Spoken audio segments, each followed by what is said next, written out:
Ravi de vous retrouver pour cette île paradisiaque qui sera aujourd'hui celle d'Alexander Neff, directeur de l'Opéra de Paris. Et cette île paradisiaque, elle se situe dans votre bureau à l'Opéra de Paris. Il a d'ailleurs une forme ronde, on pourrait imaginer une île s'il y avait un palmier au milieu. Alexander Neff, bonjour. Bonjour. Oui, bon, il y a une belle vue aussi, il faut le dire. En plus, il fait chaud. Alors, on a vraiment l'impression d'une île paradisiaque aujourd'hui. Cette émission, Alexander Neff, elle donne aux artistes, aux écrivains, aux grands managers du monde de la musique classique l'occasion de se soustraire au monde des dures réalités et d'imaginer un instant un départ sur une île déserte avec quelques disques. J'aimerais d'abord qu'on parle de ce que ce serait métaphoriquement l'île paradisiaque pour une des personnes qui est le plus occupée dans le monde de la musique. Vous êtes arrivé à l'Opéra de Paris au milieu d'une crise qui avait plusieurs têtes, comme un monstre de l'Antiquité grecque, avec la crise du coronavirus, des grèves qui ont eu lieu. Vous ne devez pas avoir énormément de temps de repos. Alors à quoi elle ressemblerait, votre île paradisiaque ? Pas trop paisible quand même. J'imagine qu'il y aura certainement de la musique. Peut-être même pas seulement de la musique à écouter, mais on espère peut-être qu'il y aura un piano pour faire un peu de la musique moi-même. Il y aura certainement une bibliothèque, une petite bibliothèque de belle littérature de langues différentes, allemande, française, anglaise. Bon, l'île, ça suppose la mer aussi. Si pas la mer, un peu d'eau au moins, pour nager, pour prendre un peu de fraîcheur des fois. Après, je ne sais pas si mon île, si elle était tropicale ou pas. Ça, c'est une question. J'aime pas trop le chaud, surtout pas l'humidité. Alors peut-être une île plutôt atlantique. Très bien. Eh bien, on va embarquer sur votre île paradisiaque avec la première plage. On aurait pu s'attendre à un directeur d'opéra qui choisirait que de l'opéra. Au contraire, l'opéra arrivera à la fin, mais à un thème insulaire, vu que cet opéra, Tristan et Iseult, commence sur une barque. Mais pour l'instant, on va écouter la Passion selon saint Matthieu dans la version de Nicolas Harnoncourt.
Nous sommes avec Alexander Neve, directeur de l'Opéra de Paris, dans son bureau, mais accessoirement sur son île paradisiaque.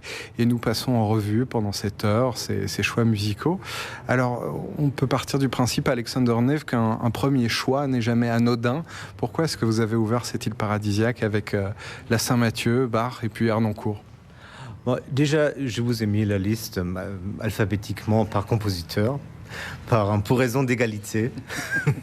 Parce que déjà, l'exercice est un exercice impossible de choisir une liste 5 à 7 comme vous me l'avez demandé. Il y a nécessairement des choses qui tombent, qui ne sont pas là. Mais pas parce que je ne les aime pas, mais voilà, parce que le choix était limité. Après, j'ai cherché à choisir des œuvres qui pourraient m'occuper pendant très longtemps. J'imagine qu'on passe un peu de temps sur cette île et que chaque fois qu'on revient un des choix de la liste, qu'on y trouvera quelque chose de nouveau, quelque chose de différent.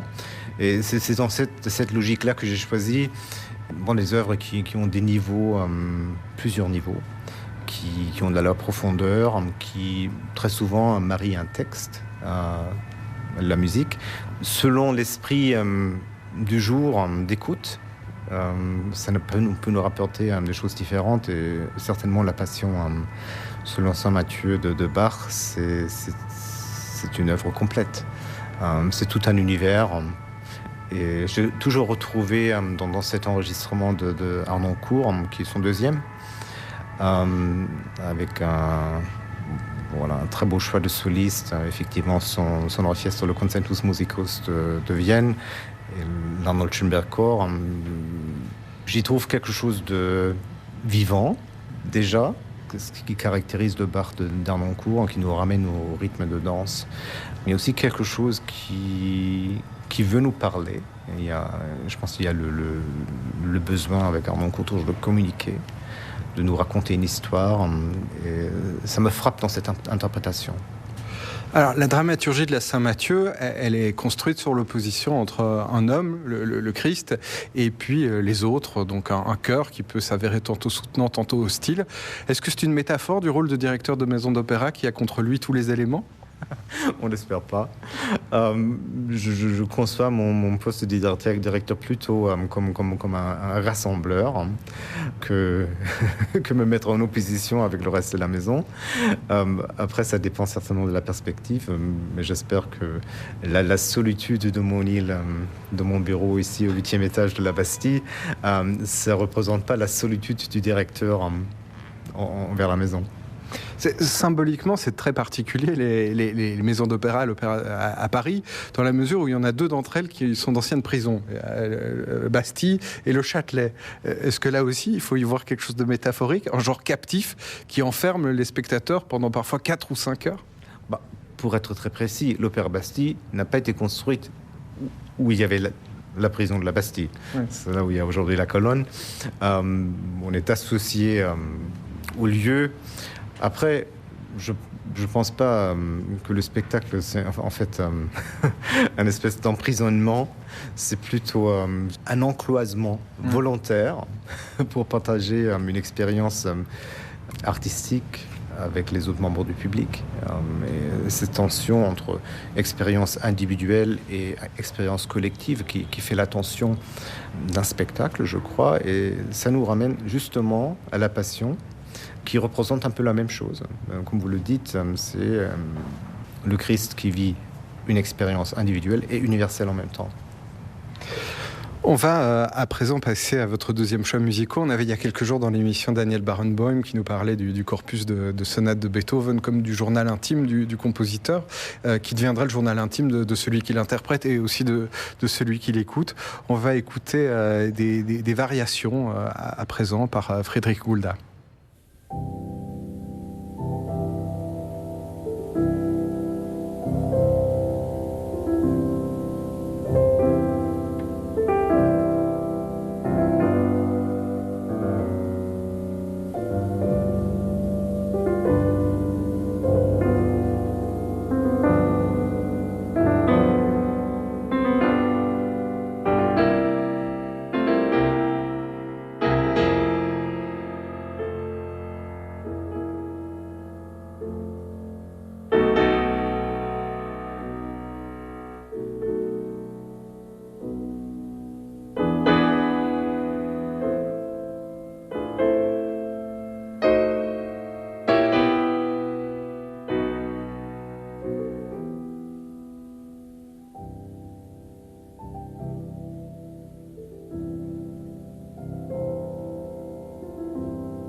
Avec Alexander Neve sur son île paradisiaque, on vient d'entendre Frédéric Goulda, immense interprète qui a d'ailleurs été un pédagogue qui est l'un des seuls à avoir vraiment durablement marqué Martha Argerich. Pourquoi ce choix, Alexander Neve ? Le choix des sonates de Beethoven était très très clair, qu'il fallait que ça figure dans la liste. Après, quel enregistrement ? Choix impossible, encore une fois.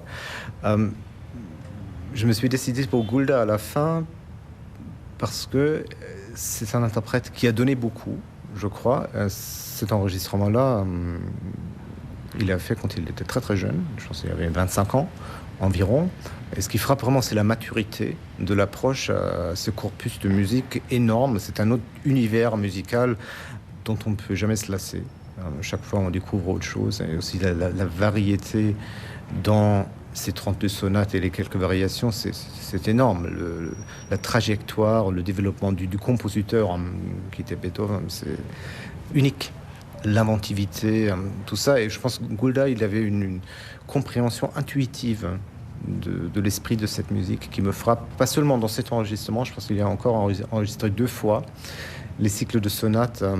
Celui-là, par sa fraîcheur et sa jeunesse, me parle plus. Sur l'île paradisiaque d'Alexander Neve, directeur de l'Opéra de Paris, on vient d'entendre cet extrait de l'intégrale des symphonies de Brahms par Claudio Abbado. Je me souviens d'une interview de Philippe Herweg à Alexander Neve qui nous disait ce qui est formidable quand on va en Allemagne, c'est qu'il y a une véritable tradition musicale dans les familles.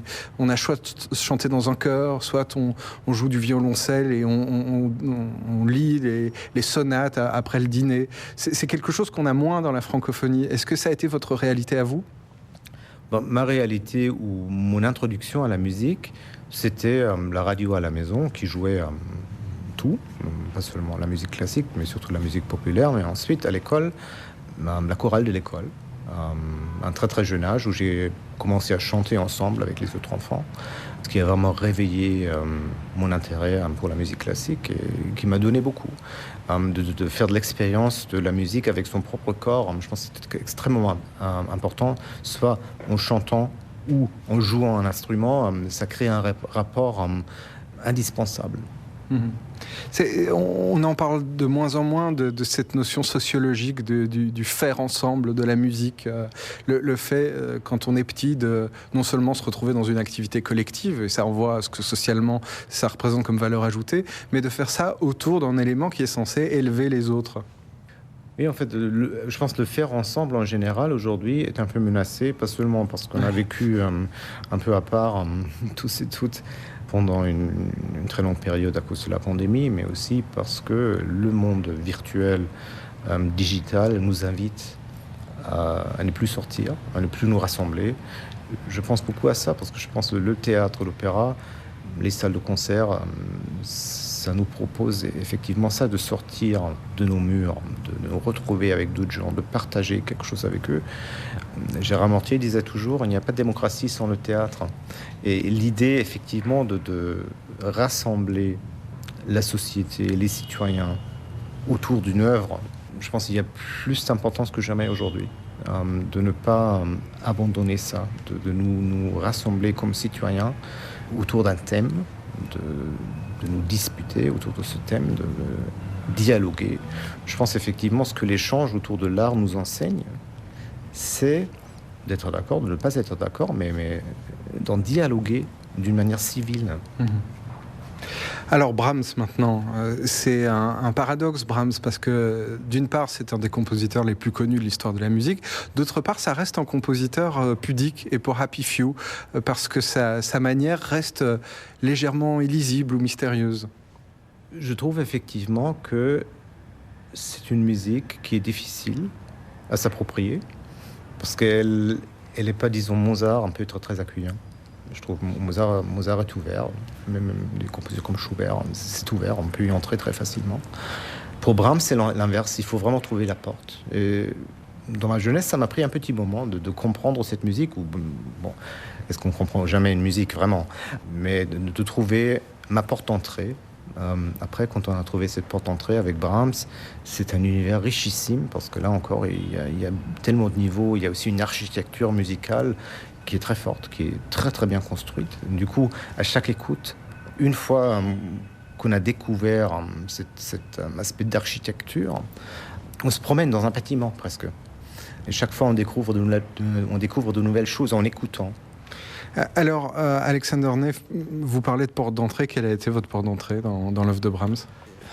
C'est probablement cet enregistrement de l'intégrale des symphonies et d'autres pièces d'Arabado, qui pour moi a une générosité d'approche qui est assez unique. C'est d'ailleurs, on dit que Abbado a obtenu le poste de directeur musical à Berlin par un concert qu'il a dirigé avec la 3e symphonie de Brahms, ce que racontent les musiciens qui les a tellement convaincus avec son approche à l'œuvre qu'ils ont voté pour lui à la suite.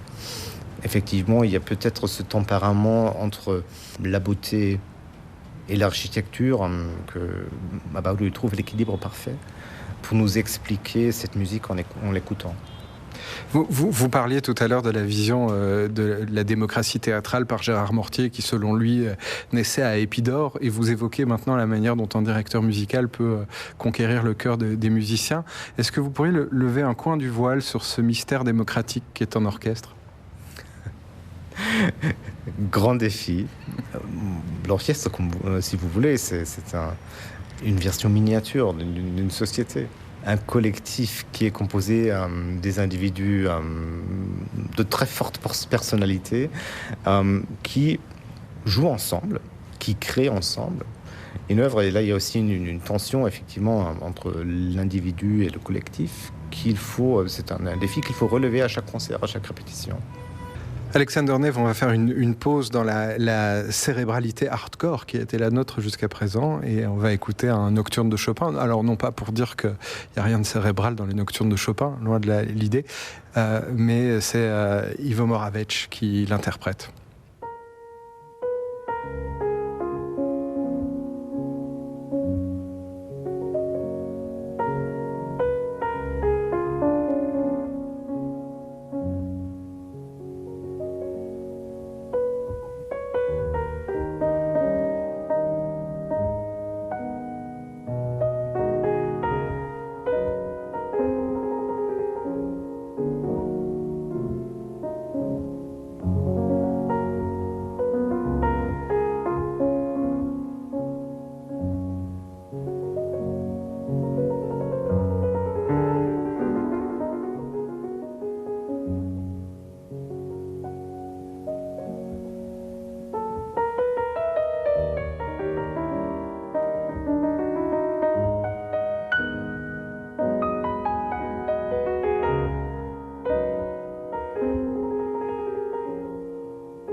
Alors là, Alexander Neff, Moravec, c'est un pianiste qui est un tout petit peu oublié, et qui a eu non seulement son heure de gloire, mais qui reste aujourd'hui d'une modernité, puis aussi d'une clarté dans ses idées, ses intentions.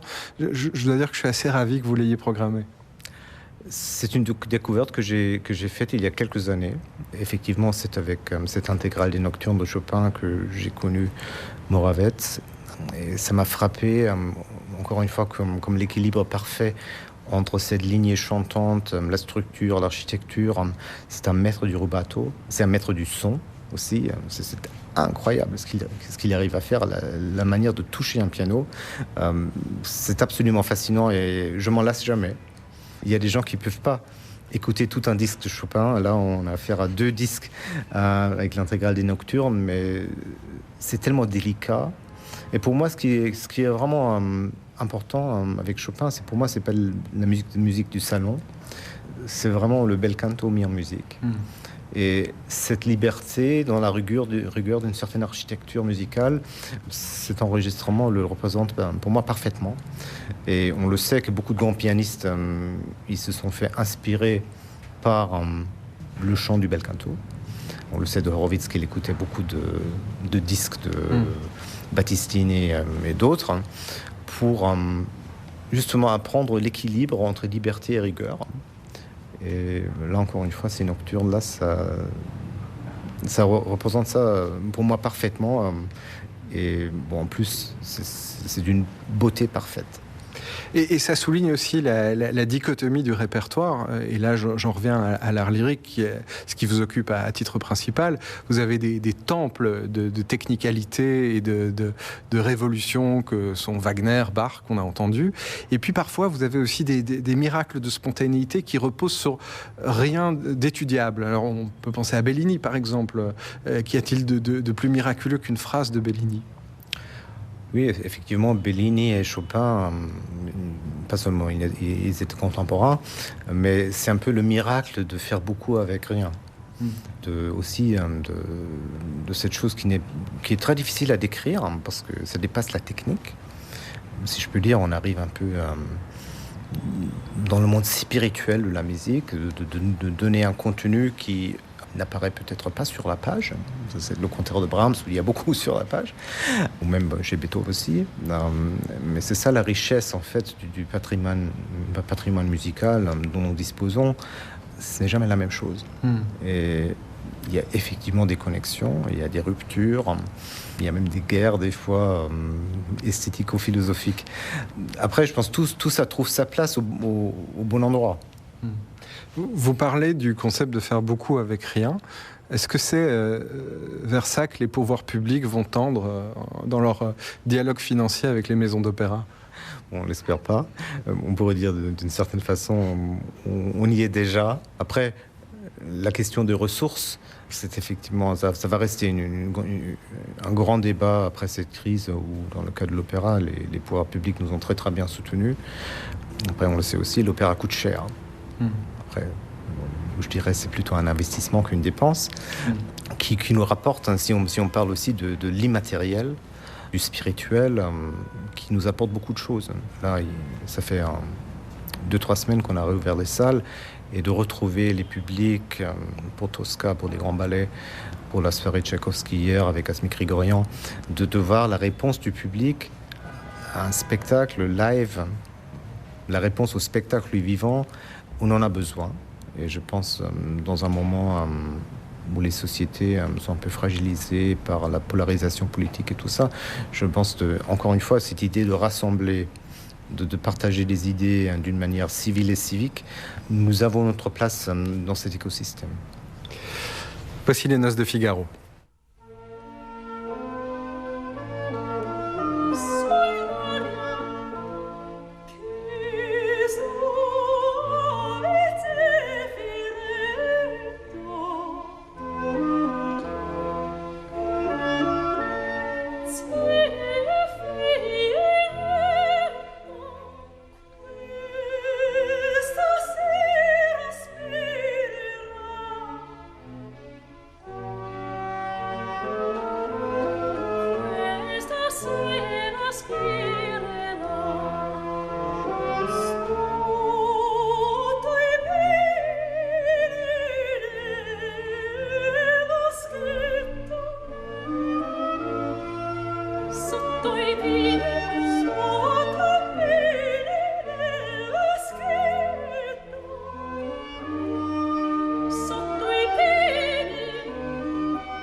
Sur l'île paradisiaque d'Alexander Neve, on vient d'entendre un extrait des Noces par Arnold Ostman. Alexander Neve, les Noces de Figaro, ça renvoie chaque amateur d'art lyrique à un paradoxe, c'est que c'est probablement une œuvre qu'on a entendue des dizaines, si pas des centaines de fois, et dans laquelle on découvre d'abord notre émerveillement propre à chaque fois, et puis aussi des détails qui apparaissent, des détails littéraires, des détails musicaux. Quelle a été votre relation à cette œuvre ? Pour moi, c'est l'œuvre parfaite. C'est l'opéra parfaite.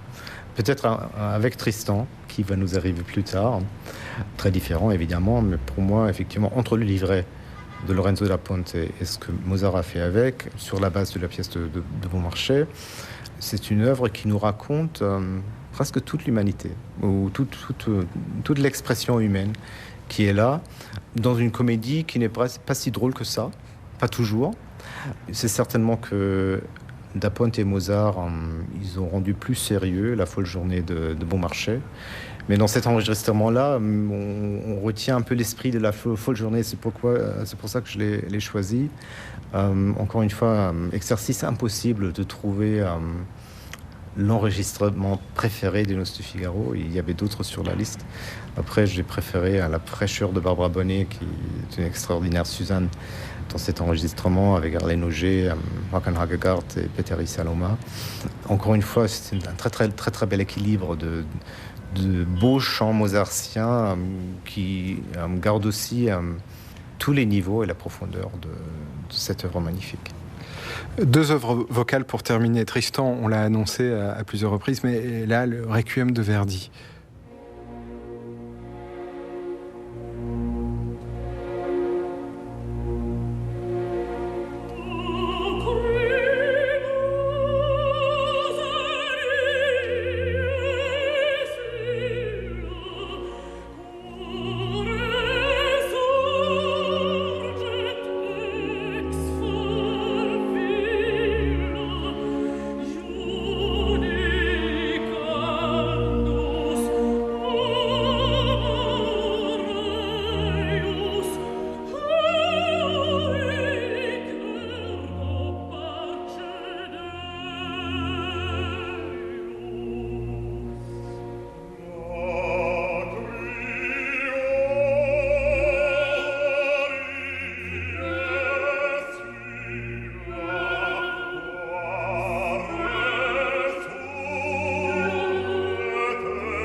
Sur l'île paradisiaque d'Alexander Neve, directeur de l'Opéra de Paris, l'avant-dernière stance de cette île paradisiaque, qui est le Requiem de Verdi. Là aussi, on est dans une démarche paradoxale. Dans la chrétienté, on peut imaginer l'après-vie comme quelque chose de très joyeux, vu que des délices ou des tortures éternelles nous sont promises par le livre. En revanche, ici, Verdi en fait une œuvre de colère et un cri quasiment de révolte. Alors, est-ce que c'est son habileté théâtrale ou est-ce que c'est un cri du cœur ? Ça, chacun y répondra intimement. Mais dites-nous comment vous entendez ce Requiem de Verdi. Je ne l'entends pas comme une pièce de colère. Je retrouve dans Verdi la même chose que je retrouve dans Mozart. C'est un regard profond, bienveillant sur l'être humain et l'humanité. Et je pense que Verdi, comme Mozart, et peut-être Monteverdi aussi, c'est les 2-3 compositeurs pour moi qui ont le plus pénétré dans ce qui est l'espace humain, qui ont vraiment cherché à créer des vrais êtres humains sur scène, de recréer des vrais êtres humains et de nous donner une compréhension de nous-mêmes qui est assez rare, qui est magnifique de retrouver. Je pense que c'est très très facile, ou beaucoup plus facile, de s'identifier avec les caractères de Verdi et Mozart qu'avec des caractères de Strauss ou Wagner, par exemple, ce qui n'enlève pas l'importance de ces compositeurs. Mais l'humanité profonde, l'intérêt que porte Verdi aux êtres humains, à ses contemporains et à nous, je dirais aujourd'hui, c'est ça qui me frappe avec ce requiem. C'est un requiem dramatique, mais profondément humain, ce qui dépasse presque la religion, parce que ça ne parle pas de ça, ça parle vraiment de notre humanité. Et c'était très difficile de choisir le Requiem ou un opéra de Verdi. Après, je retrouve effectivement dans le Requiem, dans toute sa profondeur, cette humanité qui me frappe avec un quatuor de solistes qui pour moi est mon préféré pour cette œuvre. Bon, le duo Mirella Freni et Christa Ludwig, c'est difficile de faire mieux. Voilà, c'est pour ça qu'il est là. Pour moi, cette œuvre rassemble le plus l'essence qui pour moi représente Verdi. Est-ce que ce qui relie pas à la fois Wagner, Mozart et Verdi, c'est d'avoir refusé de considérer l'être humain, le personnage d'opéra comme un archétype, mais de l'avoir décrit comme un être singulier? C'est possible. Avec Wagner, ce qui nous arrive quand même, c'est je veux dire un aspect manipulateur qui n'existe pas chez Verdi et Mozart. Je pense que Verdi et Mozart, ils ne jugent pas leur caractère.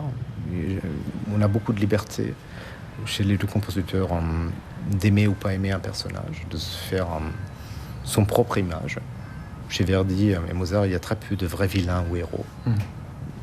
Chez Wagner, c'est un peu plus défini. Et après, c'est effectivement une voie qui commence. Après, avec Puccini, c'est très clairement défini qui sont les vilains et les héros. Après, c'est ce côté un peu manipulateur. C'est ce qui nous emporte avec Wagner. C'est des êtres, pour moi, si Verdi représente les êtres humains, Wagner représente plutôt des êtres qui ne sont pas nécessairement des humains comme nous. C'est parfois des aspirations, parfois on pense non, il ne faut pas aller dans cette direction-là.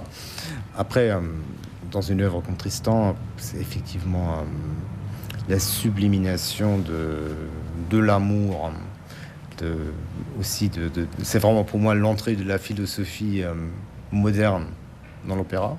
C'est pas qu'il y avait pas de philosophie avant, mais là, l'ambition de Wagner de mettre sur scène quelque chose qui est quasiment un traité philosophique. C'est pas, il appelle une action, mais il n'y a pas autant d'action dans Tristan. C'est l'action intérieure et le courage, l'audace d'écrire une œuvre de 4h30 de musique où la plupart de l'action se passe à l'intérieur des personnages. C'est extraordinaire. Et il y a dans l'histoire de la musique, il y a des œuvres où il y a clairement un avant et un après. Il y a certainement dans l'histoire de la musique un avant et un après Tristan, comme un peu la 9e de Beethoven. Mais il n'y a pas tant d'œuvres que ça. Mais pour Tristan, c'était vraiment un moment d'avant et après. Et c'est pour ça que Tristan est là. C'est aussi effectivement une pièce avec laquelle on ne termine jamais. Merci Alexander Neve d'avoir été avec nous aujourd'hui. On va se quitter sur un extrait de Tristan.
Sur Musique 3, vos émissions préférées ont revêtu leurs habits d'été. Pour l'occasion, l'émission Comptoir classique devient Comptoir d'été.